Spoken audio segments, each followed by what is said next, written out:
Okay. Yeah. So good evening, everyone, and good morning to all those who joined from the US, and good late evening. I think so good night those who are from the eastern part of the world. And it's my great pleasure to welcome you on the 15th Leadership Talk, today organized by Partha Academy Leadership. And it's a bit different topic. Over the last 1.5 years, we have been organizing different lectures on various topics by eminent personalities, and such as from Suresh Prabhuji, Gopal Krishnan, Narayan Murthy, and many more. And it's my pleasure to welcome you on behalf of the Academy on today's very special. I think all of us will agree that yoga, and it's a way of living the life, right? And it can change we say, other than yogic exercise, like a breathing, meditation, everything can change the course of life as well. So we have two renowned experts and two very renowned, let's say, motivational speakers who work in this, who have been over the last 25 to 30 years practicing on Vedanta and yoga.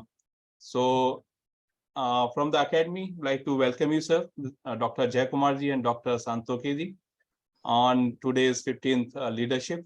And with these opening remarks, since we are late with the 2 to 3 minutes, I'd like to now request Partha Ghosh sir to give his remarks and to introduce you about Dr. Partha Ghosh. He is our illustrious alumni of IIT Kharagpur. And most importantly, he has founded this Academy of Leadership at IIT Kharagpur. And he is well known for his 3PI model, and has been kind of like worked with the multiple countries, with the multiple organizations over the last few decades. So over to you, sir. Thank you, Dr. Vashti. Thanks to everyone who has joined, and greetings from Boston. First, let me take this opportunity as well to welcome Dr. Jayakumar Srinivasan and Even Dr. Jayakumar. Okay, to this important session entitled Yoga to Yogis, the Leaders for Global Harmony. When we first conceived of the Academy of Leadership about 8 years ago, there were three, I would say, fundamental drivers or essential thoughts behind the initiative or this movement. First, it was very clear to many of us, definitely to me, as I interacted with global leaders around the world, that the civilization is at the point of inflection. And if we genuinely aspire, to create a better world, the path forward has to be fundamentally different from what we have traveled in the past 1,000 years.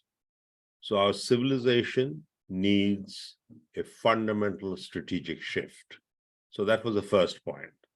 The second was, in order to make such a mega shift or a strategic shift, our global civilization would need leaders who not only should be able to motivate people to make the strategic shift, but it will be those whose vision is not extension of the past, but based on imagination about a different future, who will be able to organize a governance model of the planet, of nations, that is not zero-sum, but plus-sum, who will not reject thoughts, not reject ideas, but will know how to synergize different streams of expression, who could define economic equations which are not Cartesian, based on specialization, but relational, based on holistic perspective, who would design business models that are not based on exploitation of nature,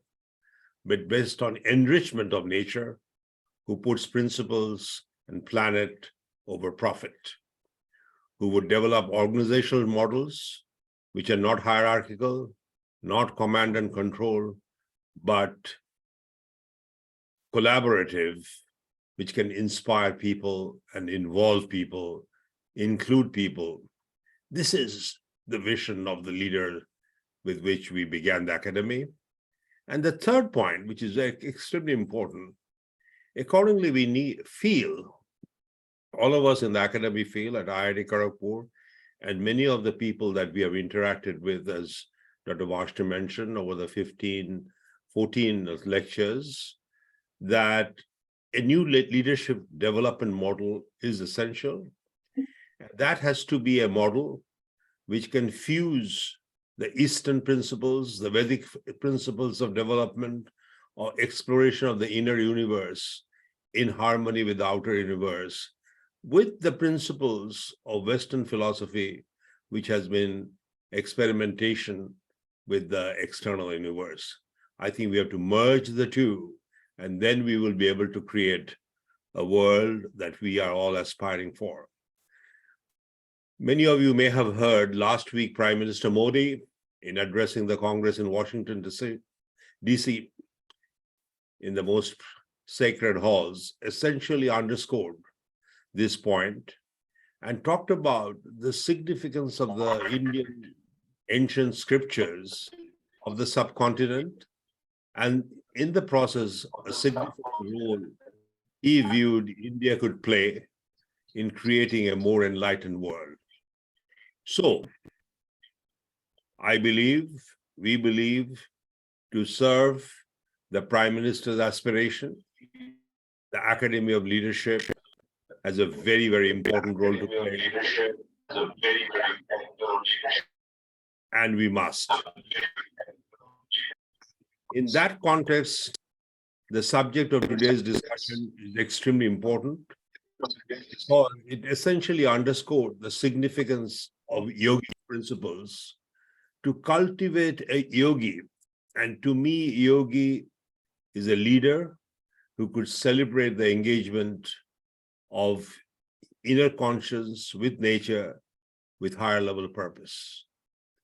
We at the Academy believe that in order to nurture these true leadership qualities, one has to continuously harmonize, as Dr. Vashti was talking about the 3 PIs, is the 3 vectors of life: intellectual, spiritual, and physical vectors towards a higher level purpose, be that person be in the academia, be that person be in business, be that person be in the government, be that person be in public service or politics.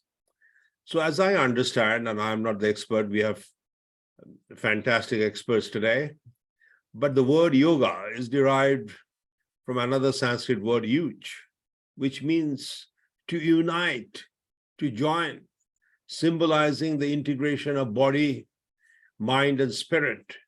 And indeed, that is the spirit of yoga, which I believe helps us leading to a more balanced, harmonious, and fulfilling life, individually and collectively. And not only for one nation, for the world. So today's discussion will underscore that. I want to share a few more points, which I have realized as I had the opportunity to practice yoga and seeing my parents practicing yoga from the age of 4. So over 7 decades, sometimes actively, sometimes passively, as I understood, yoga involves a combination of physical postures, asana we call them, breathing exercises, pranayama, meditation, and ethical principles to promote strength. And this strength is intellectual strength, spiritual strength, and physical strength, the courage, flexibility to accommodate ideas, balance, and body awareness. Pranayama techniques involve conscious manipulations of breath to enhance vitality, relaxation, and mental clarity. So that is what yoga is all about, and we'll hear about it more. And to me, a yogi is an individual who practices yoga, believes in yoga, and for a continuous pursuit of self-realization and spiritual growth. And that is the kind of leader we are looking for in today's very difficult world that we live in, who can emerge as personality and help others to emerge with full commitment, which the Academy of Leadership believes in: self-discovery, self-discipline, self-transformation. And we must all strive to cultivate these qualities such as mindfulness, compassion, self-awareness, and most importantly, inner peace. But unless our mind is at peace, we cannot deal with the transformational challenges. And that's why we are perhaps struggling today. But the role of the academy is to bring that fundamental shift, which will create a better world. And we are so lucky that we have two great speakers. And once again, on behalf of the academy, I know Commander Jaitley would introduce both of you, but welcome both of you, Professor Jayakumar, Professor Janki. With my folded hands, I pass it on to the hands of very able commander who will command us through this process of development. Thank you very much.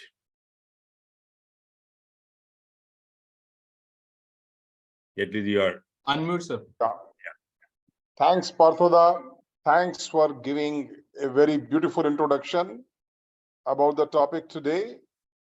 What we said, yoga to yogis, the leaders for global harmony.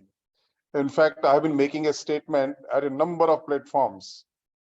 If everybody starts doing yoga, or even the terrorists start doing yoga, they will no more be terrorists. They will become good human beings. And I tell you, it's a fact. The world will get rid of the terrorism if they start doing yoga. And the month of June, we celebrate Yoga Day. Since Modi ji came in 2014, a large number of countries, people are drifting towards yoga. They have realized its importance. Yoga makes you pious and pure. It removes not only the toxins from our body and makes you physically healthy, but also removes toxic thoughts and negativity from your mind and improves your positivity index. I'm not going to talk at all, anything more than that. I straight away come to the introduction, and that too a bit brief. The two stalwarts, their profiles are great. Let me start ladies first. Madam Dr. Janki Santoke, pranam, madam. You are great. Your profile is, awesome. She's PhD in philosophy, a lecturer, author, corporate resource, public speaker, senior disciple of Swami Partha Sarthiji.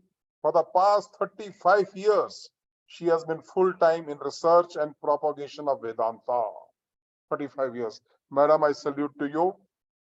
And she is the managing trustee of the Vedanta Wisdom Trust, a registered public charitable trust, and the trust is devoted to the cause of spreading Vedantic education. It is currently involved with the setting up of the Vedanta Wisdom University, the world's first university dedicated to Vedanta. And she has been a corporate speaker also in companies like Indian Oil, Gillette, GlaxoSmithKline, Bharat Petroleum, Hamilton Housewares, Young Presidents Organizations, and I tell you many more. She conducts weekly sessions on various topics on Zoom, etc. Madam, we welcome you once again.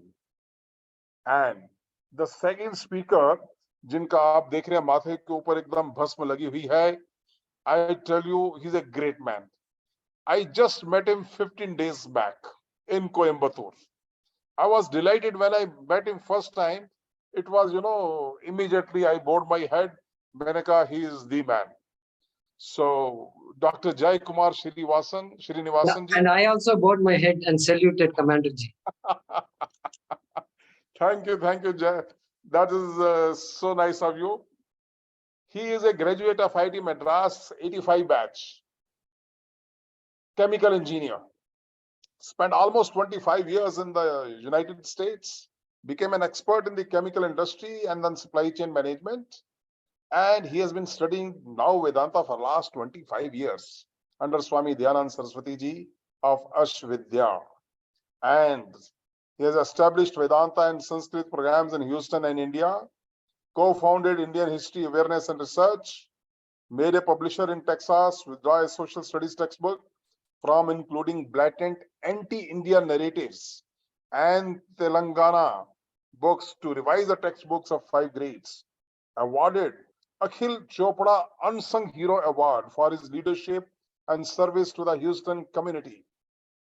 He founded a non-profit Arsh Seva Kendram that today has over 15 faculty teaching more than 20 courses. Wow.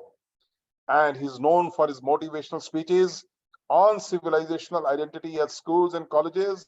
He was recently invited by the Ministry of Culture to speak on engaging youth in the civilizational narrative.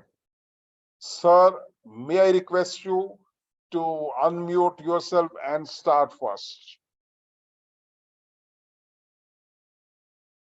Yeah, namaste. Am I audible? Yes, sir. Thank you. Thank you, Commander Ji. Thank you, Vashne Ji. Thank you, Partha Ji. It was nice to meet all of you. And namaskar to Dr. Janki Ji also. Nice to meet you also.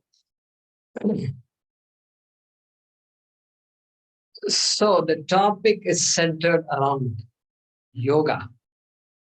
And so we need to unwrap this word, so to speak. As Partha Ji said, the word yoga comes from the Sanskrit root. Okay, root means it's like one of the fundamental elements. Suppose I ask you, what is water? What is water? Huh? What is water? Yes, what is water? Then somebody might say, yeah, I know what water is. It is 2 hydrogen atoms and 1 oxygen atom. Very good. That's a nice answer. Okay. And so what did you do? You broke down the water into the chemical components. Okay. And likewise, Sanskritam also is like that. You can break down sentences into words and words into components, like in chemistry.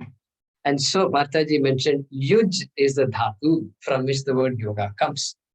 So now what you should do is you have to look up, there is something called dhatu pata. And you have to look up yuj, and you find there are 3 different yuj dhatus, not one.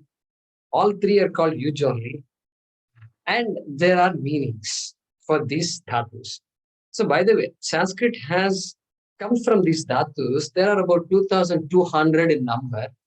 Just like there are 120 odd elements in chemistry. And from those elements come millions and millions of compounds. Same way, in Sanskrit also, from these 2,200 dhatus, believe it or not, the entire language emanates. Okay? And you can program the whole language development. That's why they say Sanskritam is ideal for artificial language, natural language processing, and all those things. Okay, we'll come to that another time. So, at this particular yuj dhatu has 3 different meanings, groups of meanings. Okay, one group is called what? It means focus, concentrate, meditate. Okay? Another group means to abstain, to restrain, to control, to withdraw, to abstain from sense gratification. That's the kind of meaning. Then there's a third meaning, the Parthaji indicated, which is to unite, to merge, to connect, to converge.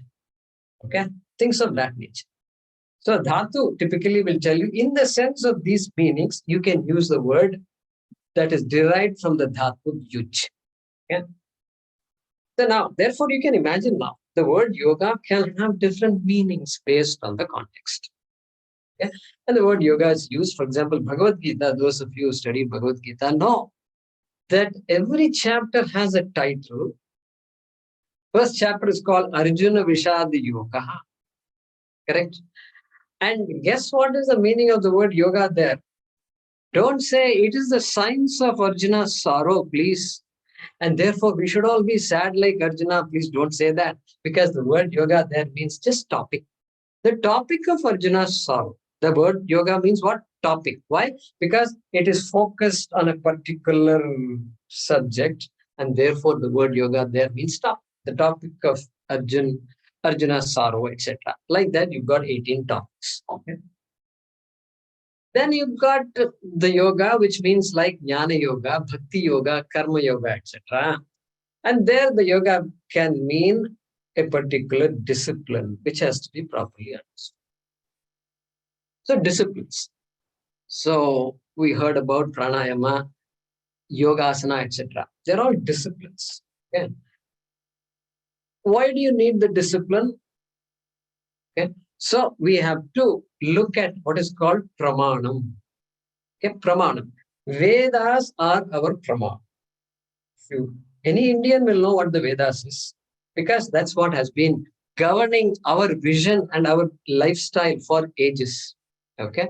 What is a pramanam? If I ask you, suppose I ask you, what is there in my hand? Well, guess what?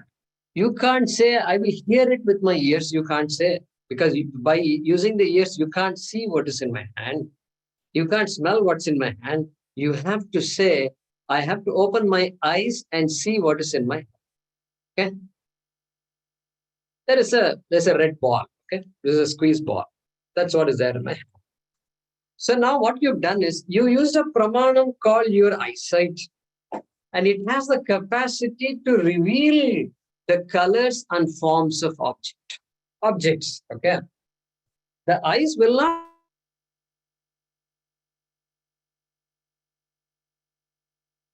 tell you this is a ball. The eyes will only, it's circular in shape. Now it's up to your mind to figure out, based on the data, based on the context, based on the things I'm doing with it. Your mind will say, oh, that's a squeeze ball.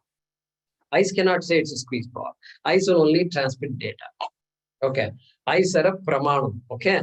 Likewise, Vedas are a pramanam for us to tell us something which we cannot figure out with the existing pramanas that we already have. 5 sense organs, 5 pramanas. Mind is another antakaranam, another means to know. And so these are typical means we use to study the entire world that's around us. The virus also we can study. The faraway galaxies and comets and planets and asteroids also we can study, correct?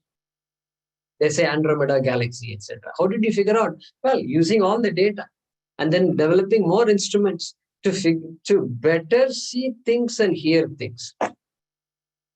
That's all to study the external world. But guess what? If somebody asks you, who are you? You are a master, you are a scientist, you are a physicist, you got Nobel Prize, etc. And you know so much about so many things. But tell me a little about yourself. At best, we can say, I was born here, I went to school there in that city, then I went abroad, I got a degree, then I came back. You can say all these things. With respect to your accomplishments, you can say who you are. But fundamentally, who you are, if the question is asked, then this question of who am I becomes very important. Okay.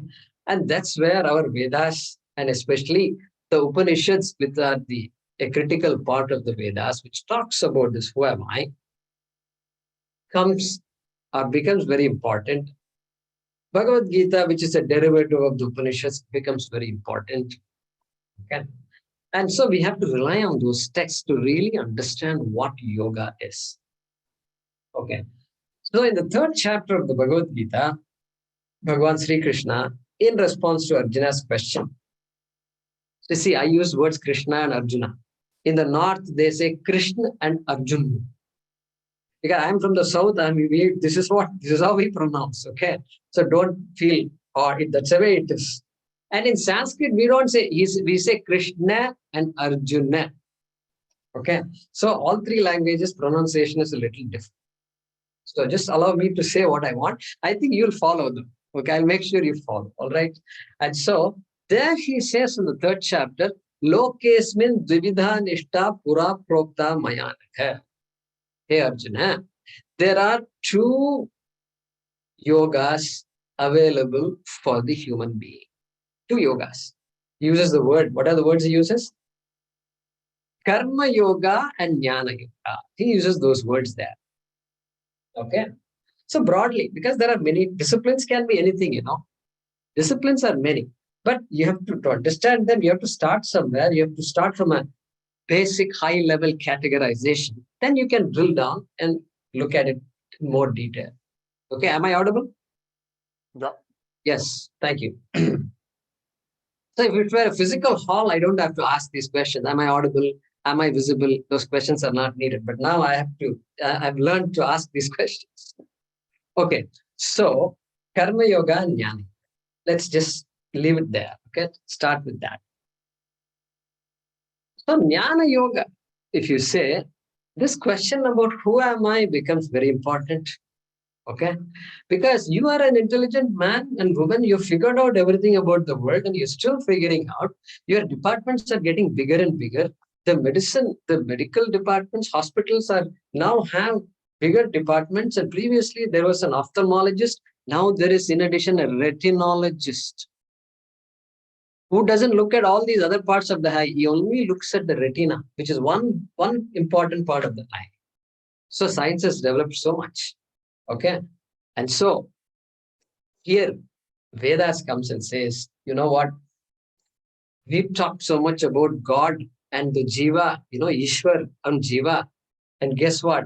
You must be prepared to inquire into who the Jiva is, who the Ishvara is.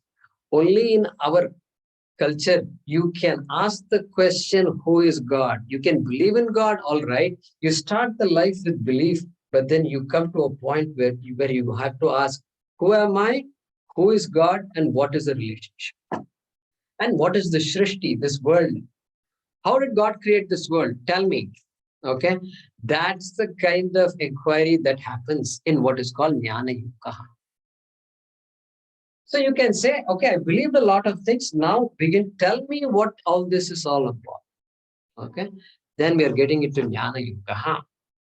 And the textbooks will say, Atmaikya Bhodena Vina Vimuktihi na Siddhyati. That knowledge of what is called Aikyam, Jiveshwara Aikyam, namely the equality of Jiva and Ishvara.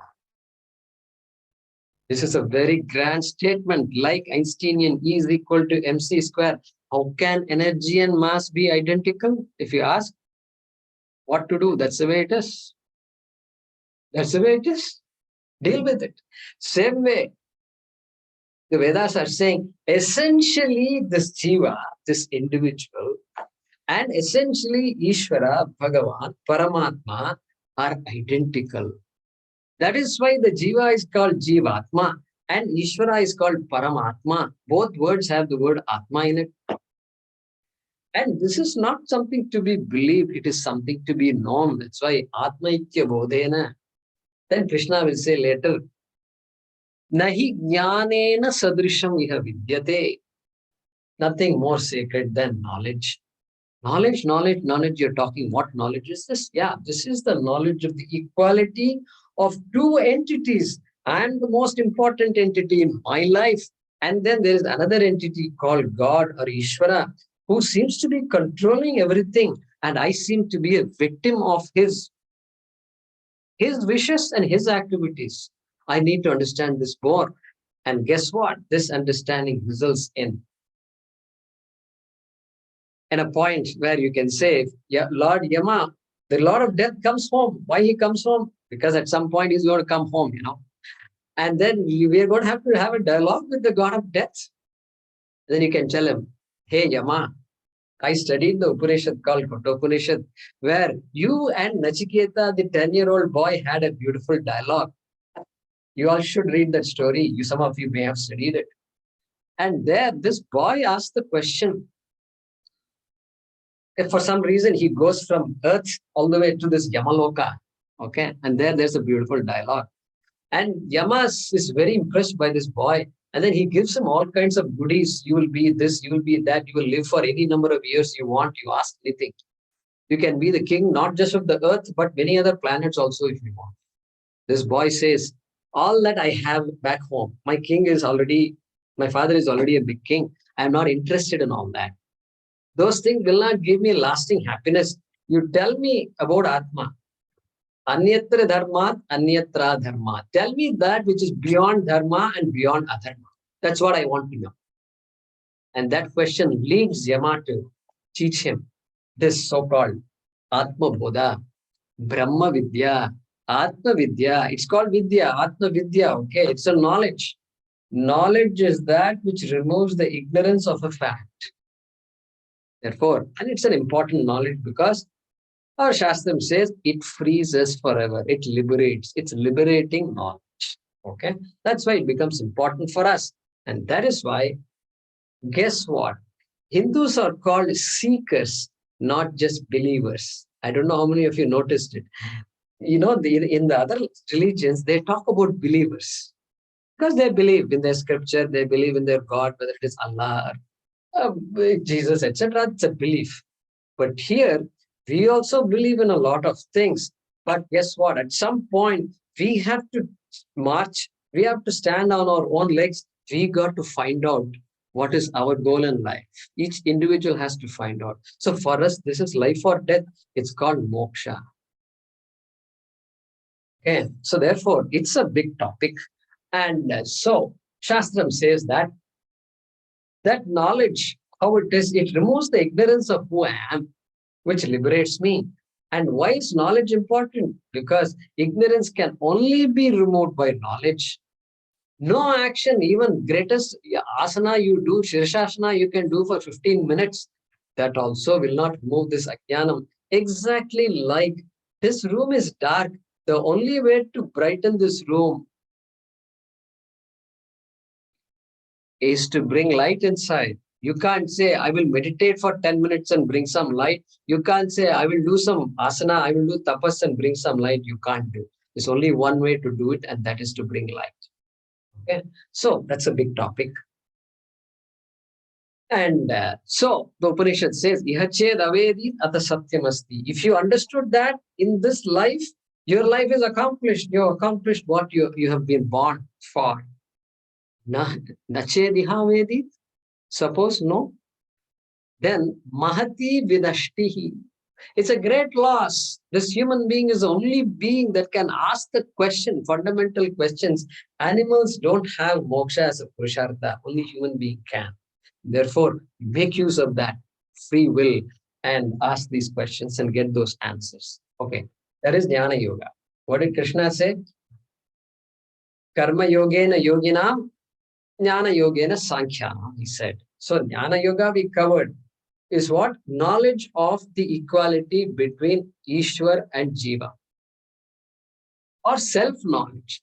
This phrase self-knowledge only occurs in Indian culture, Hindu dharma. Nowhere else you will find self-knowledge. Okay, make a note of that. Okay, then what?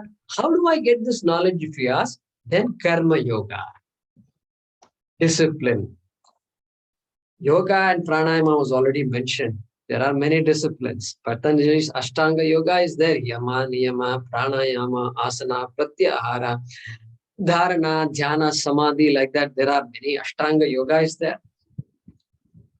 Sri Krishna talks about Karma Yoga. What is Karma Yoga? It's a means to prepare yourself for gaining this knowledge. Okay? Prepare yourself. And what will happen if I prepare myself? Well, I am now no longer carried away by my likes and dislikes. Krishna uses that word all the time. Raga dveshau. Indriyasya indriyasyarthe raga dveshau vyavasthitau. The human being's psychology is defined by two words called raga and dvesha, like and dislike. This is the psychology of the Bhagavad Gita. Raga dvesha psychology. Two words. Constantly Bhagavan Sri Krishna uses that in the Bhagavad Gita. Okay? And so you can say that this Karma Yoga is a series of disciplines. It doesn't matter whatever discipline that your Swamiji or your ashram or your Guruji or your parents taught you will work perfectly well, because they will all come down to yourself. Okay? They will not teach you how to trek the mountains. Trekking the mountains is a good exercise, no doubt. It's a good thing. But that trekking mountains for the sake of trekking is of no use unless this Atma is in view. Okay. So Karma Yoga, therefore, it doesn't specifically talk about karma. It is the attitude with which I do my karma. Therefore, even I lead a simple life. I am a simple family person. I have children. I have to eke out a living. And I have to work, I have to earn, I have to bring bread to the table. And great. Now, convert that karma to karma yoga. How? by keeping this view in mind. My goals are clear in my life. Hey, I am looking for this. Going to heaven and being with God is okay. That's one type of moksha. But Krishna himself says in the Bhagavad Gita, that is a temporary moksha. Shine punya martyalokam vishanti. He's going to say that. Hey, after the punyam is exhausted, then just like you go to a vacation to Bali Island in Indonesia, you have to come back because your pocket has a finite amount of money. So after that, you have to come back. And so, therefore, similarly, you can go to heaven. Doesn't matter. We have no problem with Vaikuntha or Kailas. But then after that, punya is exhausted. You have to come back to what is called Martya Lokaha. So therefore, the attitude must be what? Prasada buddhi, Ishwararpana buddhi. Whatever I do is done for the sake of Ishvara. Whatever I get, because what I get from what I do can be disappointing. My expectations are this level. I got only this much. And so I'm going to be disappointed. I'm going to be frustrated. I'm going to be shocked sometimes. There's going to be trauma in life. How am I going to deal with it? So prasada buddhi, understand that that's how life is. But it's not the end of the world. Okay? Because my life has a purpose now. And therefore, I'm not going to be traumatized by things just like that. I have a shock absorber. That karma yoga is my shock absorber, correct? Shock absorber. And so, that's where karma yoga is going to take me. And our IIT Kharagpur, guess what their tagline is? You know, their motto is Yoga Karmasu Kaushalam. Correct. So Vashneji is shaking his head. Okay, so I'm right there. And also this AICTE, okay, this All India Council for Technical Education, their motto also is Yoga Karmasu Kaushalam. And I think the Indian Administrative Services also has the same motto. You can Google and check it out. Okay. So that shows they have taken the Bhagavad Gita, you know, it's in the second chapter, some shloka number 50 or something. Yoga Karmasu Kaushalam. There the word yoga is very much. So referring to karma yoga again, karmasu. Karmasu means with respect to all the things I do, I enjoy kushalata. Kushalata is often translated as perfection in action. Perfection. But the danger of the translation is, suppose there is a person who comes to you and says, you are saying you should do action perfectly, but I don't have hands, I don't have legs, I lost them in an accident. How can I be perfect in action? I can't even drink water properly. Can I be a karma yogi? If he or she asks, you must be able to answer the question.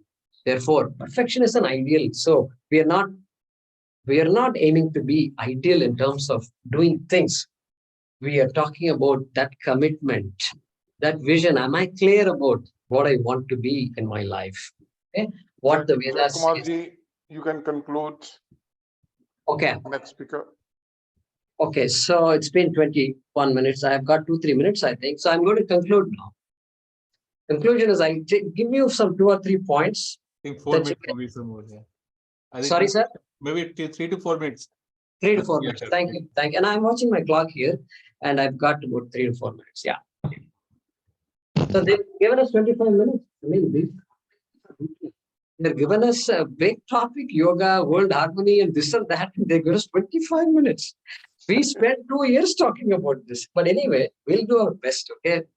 And so first point is study our Shastra. Find a way to study our Shastra. Know a little more about what yoga is. You know, in the Bhagavad Gita, only in 2 places he talks about asana and pranayama. That's it. The entire 700 shlokas, there is no other asana, pranayama. So pranayama asana is yoga, but yoga is not pranayama asana. Okay, keep that in mind. And so think about the self-knowledge, which is a unique selling proposition of this Sanatana Dharma India. Okay. Then second point, which I did not mention about, is revamp of school curriculum. I've been talking at colleges. I've been looking at history textbooks and so forth. I'm telling you guys, we are teaching a bunch of nonsense to our children. We can do yoga and all that stuff, but our own next generation is going to be clueless about what our country is and our dharma is. And I can give you a lot of examples, but we'll leave it for another day. Okay, that's the second point. Third point is, do not be carried away by Western constructs. What I mean by that is, we have our own words called dharma. There is no English word that translates dharma. It's multifaceted. Shraddha, Ishvara, Jiva. Jiva is translated as soul. I'm telling you why it's wrong. In the West, in the West, the meaning of soul is what? We all have souls, but the plant and the animal does not have soul. But we believe that Jiva, every living being is a Jiva. That itself tells you that Jiva is not equal to soul. So just give up Western constructs and be proud and understand Indian constructs. So there is these points that I had made. And of course, Guru is another important point. Guru Gobind do kade kake lago pai, Balihari Guru Apne Govind Diyo Batai. I studied this when I was in school, and there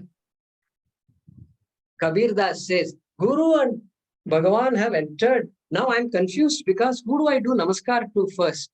Then he says, I'm going to do namaskar to Guru. You know why? Because Guru is the one who showed me who Ishvara is. Therefore, I could identify that Bhagavan has entered my home. So these are all USPs of our culture. And so this will take us towards inner transformation, inner leadership, and we'll march towards global harmony and so forth. Thank you very much for your time. If you have any questions, I'll be happy to answer those at the appropriate. Thank you, Jaitli ji. Thank you, sir. Thank you very much. It was really great. I fully agree. 25 minutes is very, very little time. Probably next time we will have a very long offline session in offline yes, mode. Sir. We will, sir. And Dr. Janki Santoke ji, may I request you now, kindly enlighten all of us who are here eager to listen to you. Dr. Janki Santoke ji. Thank you. Thank you.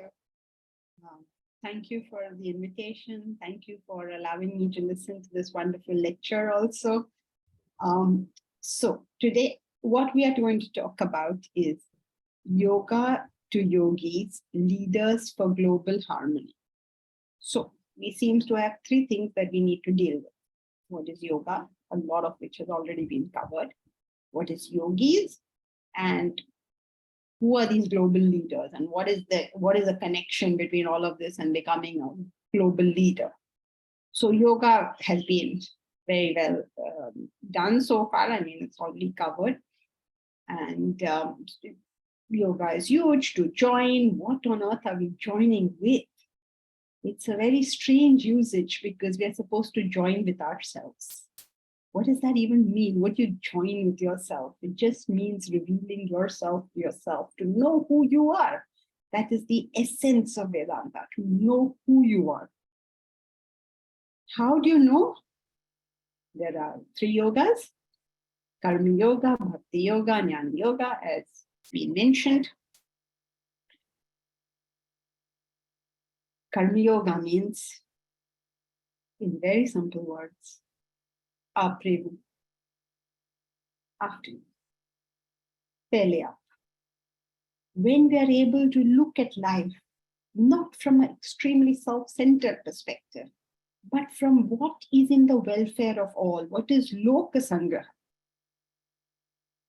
that is Karma Yoga. It is the attitude we bring to action.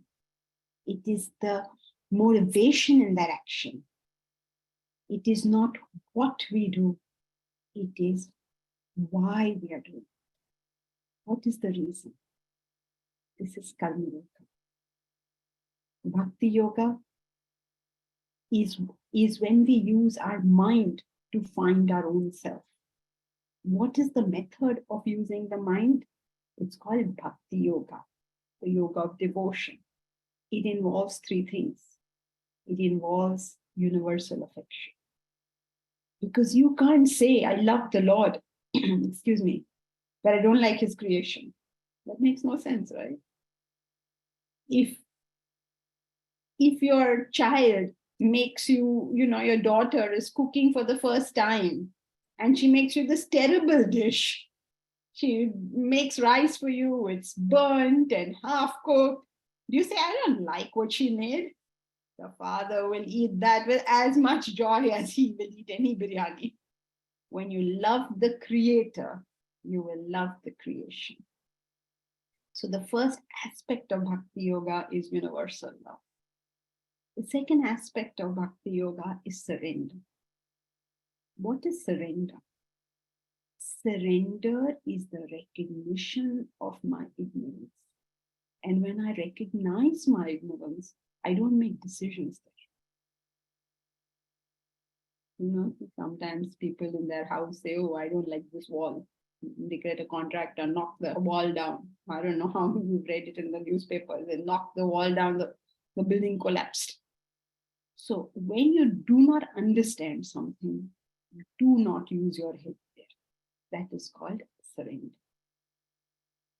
So in our life, we really don't know what is good for us or what is bad for us. So when things happen, why do we comment on a good thing has happened or a bad thing has happened? If we look back on our lives, some of the things that we thought were so terrible gave us very good results later on.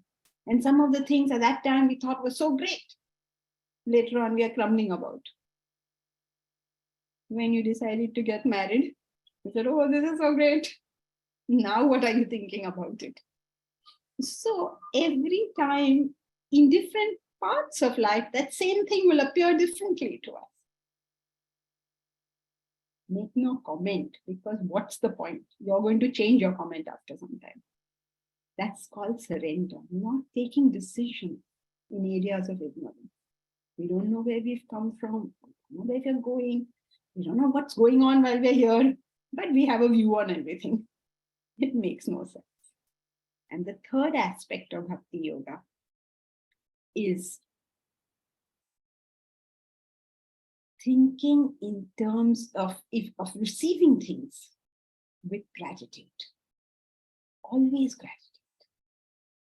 In the things we complain about, we show what we have.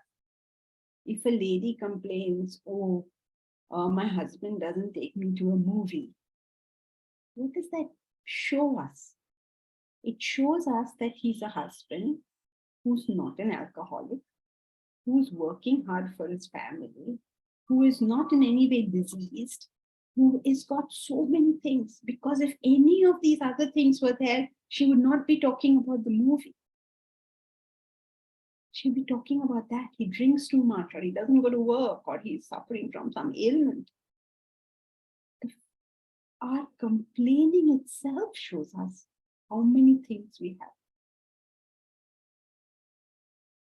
So that attitude of gratitude is part of the three aspects of bhakti. Surrender, devotion, surrender, and gratitude. And Jnana Yoga has been very well elucidated by Jayakumar ji. It is the pursuit of the permanent. Adi Shankaracharya has defined Jnana Yoga in one of the most wonderful definitions. He says, Nitya Anitya Viveka Vichara. The reflection on the difference between what is a Nitya Vastu, what is a permanent thing, and Anitya, what is not permanent. When you add a in Sanskrit, it becomes negative. So Anitya, what is not permanent, what is eternal, what is ephemeral. If you examine the world, only the Lord is eternal. Everything else just changes and changes and changes. There's no part of this world that doesn't change. Even like, look at us here now. In 2019, would we have any one of us conceived that we would have a talk like this? It was just not there. It was not there at all. And now it's there everywhere. And who knows in 2026 what it will be? We have no idea. So it's the world, the nature of the world is change. What is permanent? God is permanent. The laws of life are permanent.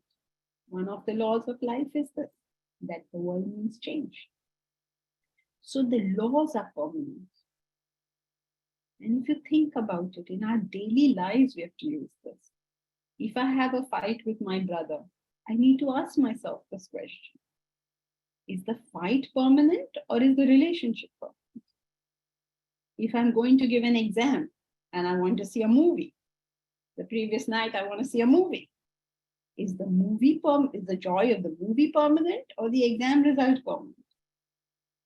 Constantly checking for myself, which is the more lasting thing over here. So 3 yogas. Now, these 3 attitudes you can have in life anyway. All right? It doesn't make them karma yoga or bhakti yoga or jnana yoga. You could make them into karma bhoga, bhakti bhoga, and jnana bhoga. You know how? When you divorce from these good attitudes, the concept of using them for reaching the self. These are wonderful attributes, and every human being should have them. But having them is not enough. They are the path to self-realization. In other words, we have a constant cognition or awareness of the fact that we don't do them enough. Which brings us to what is a yogi? A yogi, okay, yoga is these 3 paths. A yogi is one who uses these 3 paths for self-realization. His only purpose in life is self-realization. He has no other purpose in life. And he uses these tools which are given by the Shastras to reach that ultimate goal. That's a yogi. He has no other purpose. He doesn't want to improve the world. He doesn't want to eradicate poverty. He doesn't want to do any such thing. Is it not audible? And somebody just messaged it's not audible. Is it audible? Yeah, it's audible, but just the voice is a little low. That's what they're saying. But it's audible. Okay, thank you. So, who is a yogi? A yogi is one who uses this to reach self-realization. Otherwise, there are many good people in the world, wonderful people in the world. Doesn't make them yogis. When they use these to reach self-realization, they become yogis. Becoming a yogi means the purpose of your existence is to realize the self.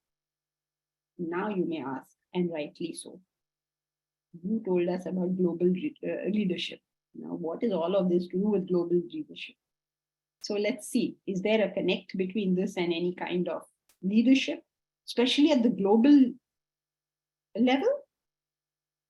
So let's understand now what's leadership. The first aspect of leadership, the first quality required for leadership is, you know what, have you ever thought about it? What is the first quality required for leadership? I think Vedanta's view on it would be the first quality required for leadership is you have no interest in being the leader. No interest in leading. It's not that you don't wish to lead. It's not the other way. It's that is not figuring in your understanding of things. Look around. So many people want to be CEOs. So many people want to become prime minister. Who is? If you look at our own country, all our PMs were people who never thought of it. Remember P.V. Narasimha Rao? He had announced his retirement. They plucked him and made him PM. Rajiv Gandhi went to fly planes and said, I want nothing to do with this. They plucked him out of them and made him a leader. So wanting it is your first way of not getting it. The first quality of leadership is you never wanted to be a leader. That was not in your scheme of things. Then what was in your scheme of things? That you wanted to do some service, you had some vision, you could think something bigger. And because you thought that, people picked you up and put you there. That is real leader. And if you look at the real leaders, by real leaders, I mean people whose whatever they set up has lasted. Look at the Tata Empire. How much has it lasted? Look at everybody who didn't think of it like that. Think of Joan of Arc. She was a peasant girl. And all she wanted was freedom for France from the British. And she said, I'll lead the army. How can this girl from the farm lead the army? It makes no sense, right? Imagine some girl who's washing dishes in your house decides to go to Modi and says, I will lead the Indian army. Modi will say, "Ye sab pagal log mere paas kyun aate hain?" But nobody said that to her. They let her lead the army and they let her lead it, and she won it also. It sounds incredible, but that's what leadership is all about. That you get the job done because you really care that the job should be done. You have that vision. When you're able to have that vision for all humanity, you want something for all of humanity.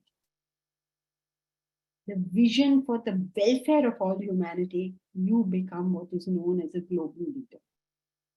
You will lead the globe if you can identify with the globe.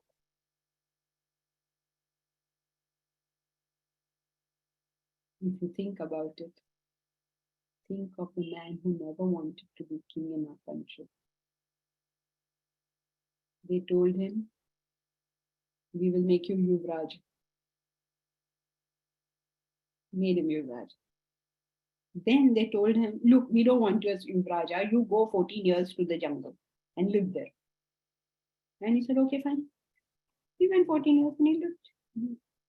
No difference. The whole country was crying. He is the only one smiling. Playing Rama's role is always the easiest in a play because you have to just smile. Whatever happens, you have to smile. No other emotion is required over here. He went off. And you know how? Very interesting incident in the Ramayana where the previous night he gives up his royal robes. He wears Vaikhala. He sleeps in the hermit's clothes. He sleeps on the ground because to remind himself that taking this position is taking the position of the servant of the people, not the Lord of the people. And when you work like that, you create a spirit of cooperative endeavor amongst your whole team. The whole team is galvanized to work. You are able to inspire people into working. Those are the real qualities of leadership. And then if you really care, you have the discipline that you have created, and you have the capacity, the intellectual capacity to execute perfect actions.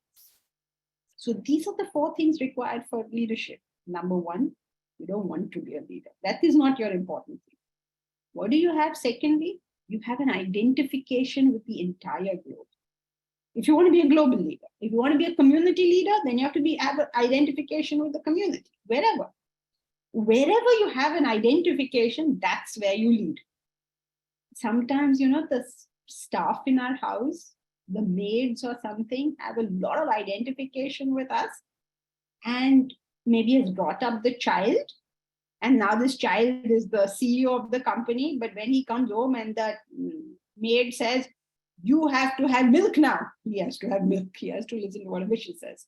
She has power over him because she has identification. So when we have that for any unit, we will have power in that unit and not want it. And of course, the other 2 characteristics are you must have the discipline to direct every action to the goal. Not one day I choose this, one day I choose that. That's what happens in most religious things. We are all very good people and we want to do this also and we want to do that also. And end result is we do nothing at all. Okay, so we have the discipline to direct every action to the goal. It's called consistency. And then you need the concentration so that each individual action turns out very good as well. Now, these 4 characteristics are what derive out of being a yogi. And that is why yogis will automatically take stances, become global leaders. But the unfortunate thing is nobody is training anyone to be a yogi. So therefore, nothing much is happening. But the theory will always stand. Okay, so yoga we studied was huge, joining to the self. There are 3 paths to do that: Karma Yoga, Bhakti Yoga, Jnana Yoga. The one who uses these paths to reach the self is a yogi. And such a person develops the qualities of leadership automatically. Nobody has to teach him, nobody has to train him for leadership. He will have these qualities. What are those qualities? Number one, he has no interest in being the leader. Number two, you remember, I hope. Number one, no interest in being the leader. Number two, his interest is in service, serving some cause. Number three, he has the consistency which is the discipline to direct each action to a particular goal. Not like random, this also, that also. And number four, he's able to perfect each action.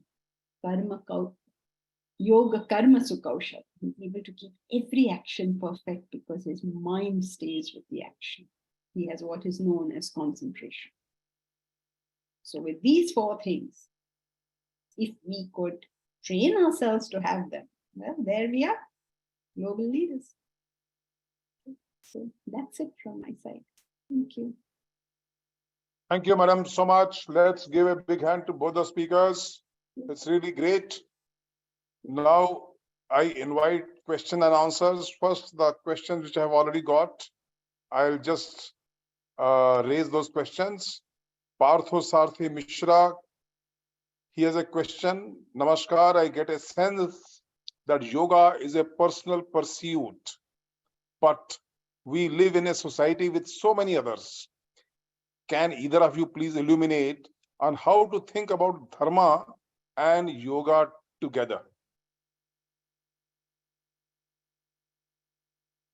I think please direct the question to one of us. Can you illuminate on how to think about dharma and yoga together? You think to whom the question, sir? Jayakumar ji or Dr. Janki ji? To whom this question is? Or Yes, sir. select. Anybody. Another call. Anyone. You Anyone. select somebody. You select somebody. They don't want to select. Jayakumar ji, themselves. I think, sir. Let's hear from you, sir. The Okay. question. If Jayakumar ji could. Thank you. Okay. Yeah, I mean, Janki ji was talking, so she can continue. No problem. But yeah, I think it'll be what Janki ji was saying is if you can mention one of our names, so it'll be very clear, unambiguous. So yeah, the question is, how do you connect dharma and yoga? That is the thing. Okay. Now, understand a couple of things. We have something called purusharthas. Purushartha means what? What are human beings primarily seeking? Okay. Artha means security. Security. Every human being wants to feel secure. I have, the house provides security, a family provides security, etc. Job provides security. So security is important. Then karma. Once security is given, then entertainment plays a big role. The money that has been earned in a difficult way, now I'm ready to spend that same money. Wait a minute, I should be feeling insecure? No, I'm ready to spend that money to get some karma. Karma means, enjoyments, pleasures, okay, entertainment, everything. And then the third purushartha is called dharma. It's very unique to Sanatana Dharma. Okay? And that is, whatever I do, I want to follow dharma. Okay, which means I'm not going to do things just because it is convenient to me. I'm going to do things that are right. Earning money, I'll follow dharma and earn money. There are other ways to earn money also, but I'm not going to do that. So dharma is a purushartha, means it is something that human beings seeks at the cost of the person's own inconvenience. That is why dharma is a purushartha. Okay. There was a religious conference where Swamiji had gone. He was updating us, where different religions were there. And one of the leaders, religious leaders, the same religious leader said, Swamiji, we don't believe in dharma. It's not a purushartha for us. Okay. See the difference right there. Okay. We need to recognize that difference. And so dharma is there. Now, yoga is now a discipline. Now, artha, kama, dharma is there. Moksha is there. When you bring moksha in, then yoga has to come in. Because now, Dr. Janki ji said about that whole attitude. Gratitude is an attitude, correct? Prasada buddhi, Ishwararpana buddhi, it's all. That Bhagavan has to be brought into our lives. So yoga, therefore, that is why sometimes Simply saying yoga is asana is not correct, because you can do asana, but you can say, I'm not a religious person. I don't believe in this. I don't believe in that. I only believe in the health benefits of yoga. Okay. So, okay, nothing wrong with that. But I'm saying that is not our definition of yoga. Okay. You got to bring Bhagavan in, because it's a big topic that Janki ji. Okay, we'll go to the next question. Nalin Mehta ji wants to know, where can I attend classes on Bhagavad Gita offline? I believe, Madam Janki Santoke ji, you do conduct Bhagavad Gita classes. Yes, I think we both do. Ours are largely online, and we are doing a 1-month residential course on Bhagavad Gita at Rishihood University for the whole month of July. So if you want a residential one, you're most welcome to join us. Otherwise, rest of them are largely online. And Jayakumar ji must be doing, we both take classes. Okay. Ujjal Sarkar ji is conveying his thanks to both of you. They say you are wonderful speakers. We really enjoyed. And great speakers, very interesting vis-a-vis modern management theory, much more to be learned. And now there's a question, how to reconciliate the materialistic world, personal aspirations, and yoga. To Dr. Janki ji, I am putting you this question, how to reconciliate the materialistic world, personal aspirations, and yoga. A good question, because when you think about it, it just sounds like it's all contradictory. Okay, so there are 3 types of actions. First type of actions is when I do everything for my body, mind, and intellect. They are selfish actions, self-centered actions. I want this, I want that, I want power, I want position, I want money, or whatever it is in the world I want. So that's the first type of action. The second type of action is when we do unselfish action, where we do for the communities, the larger good. And the third type of action is a selfless action, where there is really no motive. We just do what we are good at doing. Now, the thing is, when we start thinking, taking a selfish view towards the actions we perform, our minds get agitated. When our minds get agitated, our intellect cannot perform. And when our intellect cannot work, our actions fail. So any selfish intent reduces our capability. If you're able to work for something nobler, greater, higher, the mind calms down, the intellect can function, and your body functions. So the strange thing about life is, when you're striving to achieve your materialistic goals, nothing happens. And when you say, to hell with these materialistic goals, let me work for something greater, suddenly all these things get added on to us. Take a very simple example. You go to an interview and you're longing for that job. And what happens? So agitated, if that person asks you, what is your name? You cannot answer properly, or go like that. So the moment that selfish intent comes in, we just wreck the whole thing. So it is nothing to do with whether you're in materialistic or spiritual life. It's the intent that counts. Very correct. Manoj Yadav ji says, probably add on, one who is not interested in post, identification with community, consistency in actions, each action performed in the best way possible. That's his views. Then P.S. Ramachandran ji says, our PM is a Pradhan Sevak. That is why he is the global leader.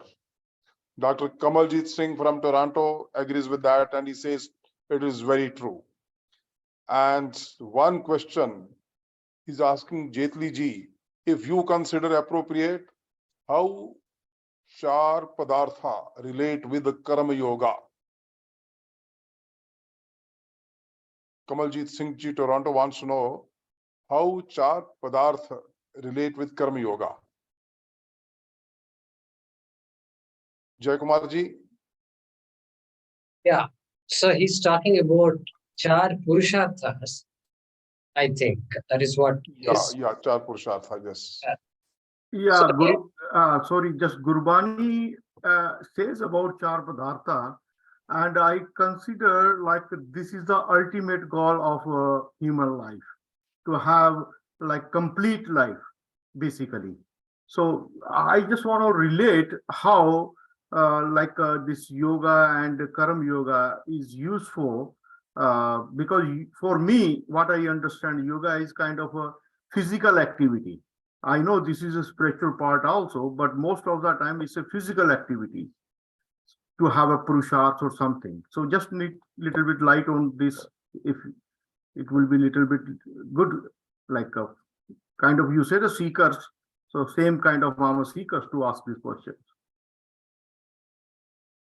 Yes. So the Purusharthas are what human beings are seeking. I mentioned those four earlier. And so the fourth one is Moksha Purusharth, where each Indian, each Hindu is supposed to not leave this world without getting moksha, correct? I mean, that's why it is there in the list of four. Moksha is there. And so simply saying I'm happy, I'm done, I'm retired, etc. is okay, but that's not the ultimate goal of the human life. And so that's where karma yoga comes. And as I said earlier, karma yoga is not karma, it is the attitude with which you do karma. Whatever be the karma you do, you might say, I have a big family, I'm taking care of parents, and I'm taking care of so many people. Good. That becomes your yoga, correct? You may not have time to do asanas and pranayam. We keep talking about asana pranayam, but suppose you don't have time, do what you're doing, do it properly with the right attitude. The attitude was described earlier. So that's the connection. Then what happens to you? We use a technical term called antakarana shuddhi. Means you now become free from previously, whatever I did, I had expectations, and based on how things worked out, my reaction was like, commensurate to that. But now I'm doing things because it's good for me, whatever be the results. I like to have good results, no doubt. But what if they don't meet my expectations? Then that basically gives me that shock absorber capacity, which then allows me to get this moksha, which is defined as Jiveshwara Aikya Jnanam, right? And Dr. Janki ji also mentioned that. And so that's the connection. So there is a place. And so yoga is physical. Yeah, you said it, because you define yoga as Hatha Yoga, therefore it is physical. But even in the physical yoga, they start with a prayer, they end with a prayer, and prayer is essential. So may I be calm when I do these things? And what is the purpose of Hatha Yoga? Hatha Yoga is a means or an end. If I ask you, what will you say? You have to say it's a means, not an end in itself, correct? Great. Thank you. Thank you. Rahul Ghosh ji wants to know, I want to ask how to start learning Sanskrit, which connects so closely with all the texts, which in turn will improve the understanding of Dharma Yoga. I believe Dr. Jayakumar ji is taking classes on Sanskrit language. Yeah. So, yes. Basically, I teach Bhagavad Gita, Upanishads, and Sanskrit. And just last week, we sent out announcement for the next academic year. Thanks to this online system, we are now so busy that we are constantly studying or teaching. Okay. And so the next academic year of courses, we are offering about 11 or 12 Sanskrit courses. Okay. So yes, you're right. Partha ji is right. If we have to know, we have to study formally. And it takes some time investment. It's not easy in the sense, just because you can log in and study, that's the best part of it. But follow-up is important. And so we can definitely talk. Great. Time is running out, but there is not a question exactly. Dr. Chand Bharadwaj Sawan, he says, I can add a new dimension to explanation on yoga. Dr. Chand Bharadwaj, I can give you just 2 minutes, please, if you are there. Dr. Chand Bharadwaj, are you there? Yes, sir, I'm here. Please, sir, here, sir. please take 2 minutes, sir. Now, within these 2 minutes, I would like to explain that yoga is of 3 kinds. One is physical, mental, and spiritual. And we are trying to explain that the whole cosmos is one living entity, and it has got those three basics: floating material bodies, the universal mind, which is embedded with information system and laws of nature and operating the whole cosmos from its beginning till its end through magnetic gravitational fields, we call it as quantum field or Higgs field, etc. So that is what is the universal mind. And there is another area known as the absolute intelligence capable force, which is energizing the whole cosmos, all that field and each atom. So we call that energy in science as particle and wave theory, which is omniscient, omnipresent. So this is how those three are connected with these three of my body. And I got to connect my physical body with the physical things, 100 and odd elements as Panch Tattva. And then my mind is connected to the universal mind with the layers of that, like causal mind and astral and then physical. We are connected. So the universal mind runs my mind to look after my karma theory, because the laws of nature are there and information system. And laws of nature, the third law, every action has got an equal and opposite reaction. And I am that creative intelligence as a soul, which is connected to absolute. So what I would like to sum up here, that we have as a soul, because the God became from one to many, Ekam Bahusham. So we are all part of that. And then one out of us created this time-bound material creation known as Kal in my scriptures.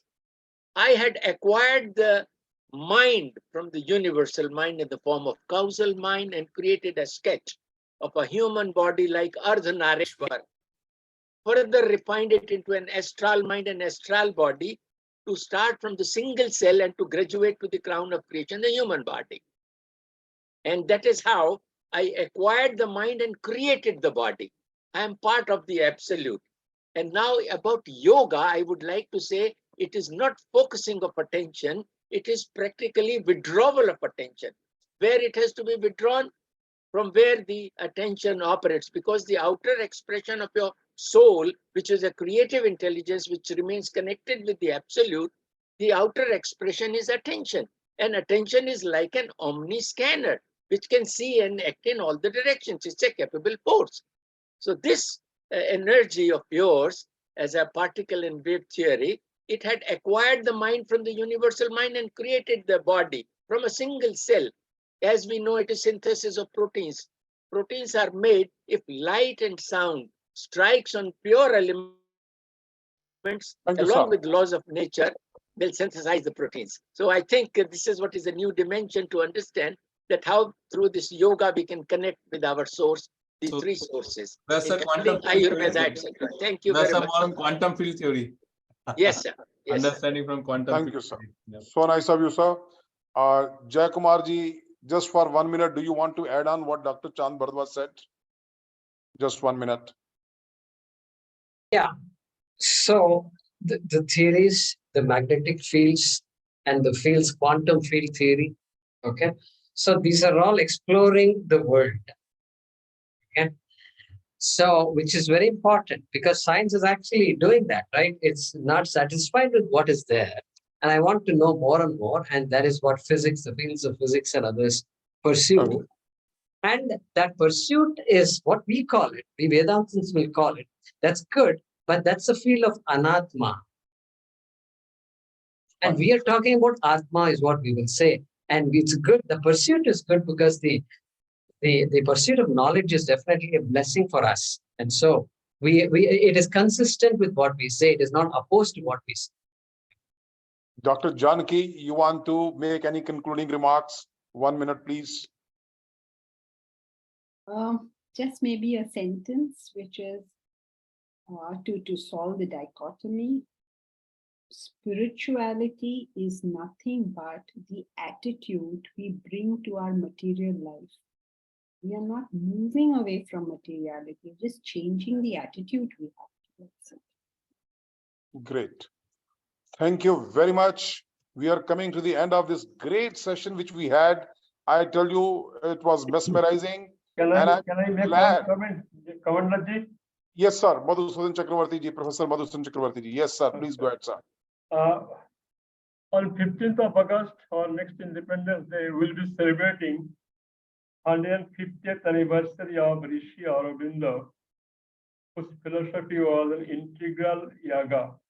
So I thought since we have been discussing yoga today with two experts, if any of you could throw some light on integral yoga, his philosophy, I thought it will be proper to conclude with that today.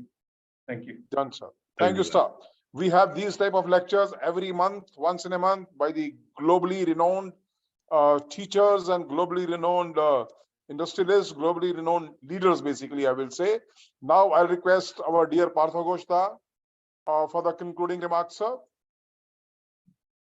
Thank you. Thank you. Firstly, a namaskar with folded hands to both the speakers. I think covering 7,000 years of knowledge, which Indian subcontinent has expressed in 1.5 hours, is extremely difficult. But I think I take some very important lessons that I would build on what Tagore has to say in two places. One place I will first say in Bengali, then translate. Shimar maje oshim tumi. Within the limits, you are unlimited. And another place he talks about Janar maje ojanare korechish shandhan, which is within the known, I have continuously looked for the unknown. And I think that is what essence, I would say, the Indian philosophy is all about. It's dynamic. It is a continuous search for inner self, continuous search to build knowledge, because universe is infinite. And that is something we have to embed, as Jayakumar, you beautifully said, moksha and education.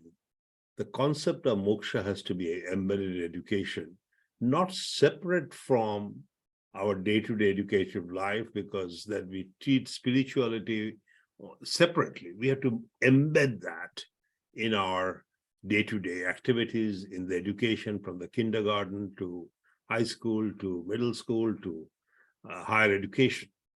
So I think that is one message we'll take, and one of the roles academy has committed to work with great thinkers like you to bring education into a new level where spiritual vector is given as much importance as the intellectual and physical vector. And that's what I learned from both of you. The second point that came out very loud and clear when you talk about Nitya and Anitya, that's a very powerful, I don't know how many of you know of you talked about Higgs, but I will talk about boson. Boson is a particle which is called the God particle. And fortunately, its source has been India, Satyan Bose.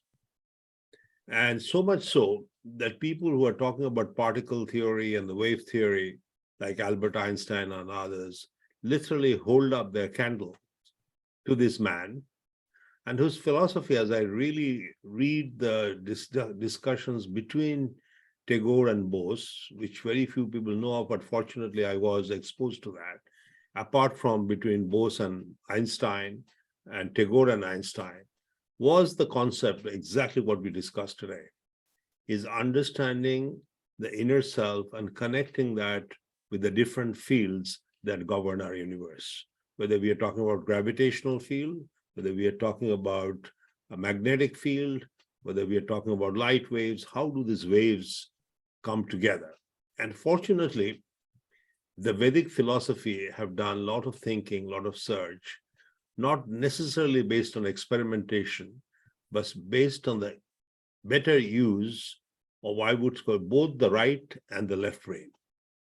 Unfortunately, most of the education system today is focused on the left brain, logic, rationality, whereas the right brain is about imagination, connection with the spiritual person within. So I think that is the essence that I would take. And finally, I think both of you have talked about the Gita. I think particularly chapter 2 of yoga, chapter 2 of Gita becomes very important, because this is the yoga of knowledge, Jnana Yoga. And chapter, of course, the Karma Yoga is equally important, which also I think chapter 3 or 4 talks about. I think chapter 3 talks about Karma Yoga. And I think if we can bring these two, there are 18 chapters, but these 2 chapters, but make it alive so that every 1.4 billion people can practice and then spread it across the world, then we will create a civilization. And I'm talking not limiting ourselves within the borders of the Indian subcontinent, because Hindu philosophy is essentially borderless. It is meant for the world, it's meant for the universe. And that's where I would like to see, with your help, the Academy of Leadership, the IIT Kharagpur as a bed, but not limited to it, because there should be integration of multiple thoughts. Finally, I want to end with the integral yoga, which my good friend, Dr. Madhusudhan Chakraborty, who has been director of 2 IITs, brought out. We had a session about 2 months ago, Madhusudhan, you remember, where we talked about Aurobindo and Vivekananda in the concept of how to transform ourselves for a better world. That was based on self-realization. I think integral yoga and revival Aurobindo's thinking in the context of Vedic philosophy could be again another discussion which Commander and Dr. Vashne we can organize, because that's something very dear to me. With that, I'd like to thank all of you and pass it back to Commander and Dr. Vashne to share the vote of thanks again. Thank you very much indeed. Thank you, Partha. Thank you so much. Kindly switch on your videos. I'm going to have your photograph, Yeah. group photo, and meanwhile request Vashne to convey a form of vote of thanks. So on behalf of Academy, as well as my personal behalf, I would like to really thank Jayakumar ji, Dr. Janki ji, for accepting the invitation on very short notice. Thank you very much for your insightful discussion. I know that's really endless, very difficult to kind of like limit the yoga within the time. Is really is always is kind of enriching your knowledge. So when we have a discussion on yoga, so thank you for insightful. We request you to visit IIT Kharagpur to the Academy, and definitely like to conduct more sessions for our fraternity at IIT Kharagpur. And also thanks to all people who have joined across the world to listen to these 2 stalwarts on the Vedanta and the yoga.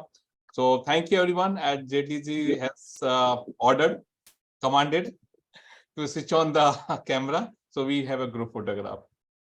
Thank you. So Yeah. please. Thank you very much. And now smile. Please smile, everybody. And here I take your photograph. Yeah. Thank you. Thank you so much. Thank you. Thank you. Thank you. Thank you all. Thank you, Jayakumar ji. Thank Thank you, you. Dr. Janki. Thank you, Thank you. everybody. Thank you everyone. Thank you, everybody. Thank you. Thank you, Dr. Kamaljeet from Toronto. Thank you. Thank you. Good meeting you, Dr. Jan.